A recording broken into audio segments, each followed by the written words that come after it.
கோட்டு மாட்டி சரிகை போட்ட வேட்டி கட்டி நட்ட நடுவில் தோட்டம் தண்ணில் ரஜா போல நின்று இருந்த இரவும் பகலும் தூங்கிடாமல் இங்கும் அங்கும் நகர்ந்திடாமல் பெருமையோடு காவல் காப்பற் பெயரில்லாத காவல் காக்கை குருவி அங்கே வந்தால் காவல்காரன் இருக்க கண்டு சீக்கிரத்தில் வந்த வெளியே திரும்பி ஓடும் பயந்து கொண்டு காற்று பலமா அடித்ததால் கனத்த மழை பெய்ந்ததால் நேர்த்தியான அவரின் உடைகள் நித்தம் கிழிந்து வந்ததையோ இதனை கண்ட காவகம் ஒன்று இந்த சமயம் இவருக்கு நாம் உதவி செய்தால் பயமில்லாமல் உலாவலாம் என்று கருதி அருகிலுள்ள வீட்டிற்குள்ளே யாரும் இல்லா வேலை சென்று கருப்பு கோட்டை வெள்ளை சட்டை கட்டி கொள்ள சரிகை வேட்டி எடுத்து வந்து காவல்காரன் நிற்கும் இடத்தில் போட்டுவிட்டு உடுத்தி கொள்வீர் என்று சொல்லி ஒதுங்கி நின்று பார்த்ததெங்கே காவல்காரர் பழைய உடையை கழட்டி கீழே போடவில்லை. ஆவலோடு புதிய உடையை அணியவில்லை அசையவில்லை.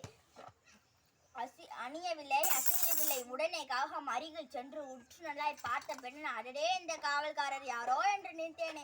கைகோள் மேலே துணியை சுற்றி வைத்திருக்கும் பொம்மை என்று கனத்த நண்பன் அறிய என்று சொல்லி எடுத்து கூறி காவல் காக்கும் பொம்மை தலையில் காலை வைத்து நின்று கொண்டு கூவி அழைத்து பறவையாம் கூட சேர்ந்து விட்டதெங்கே.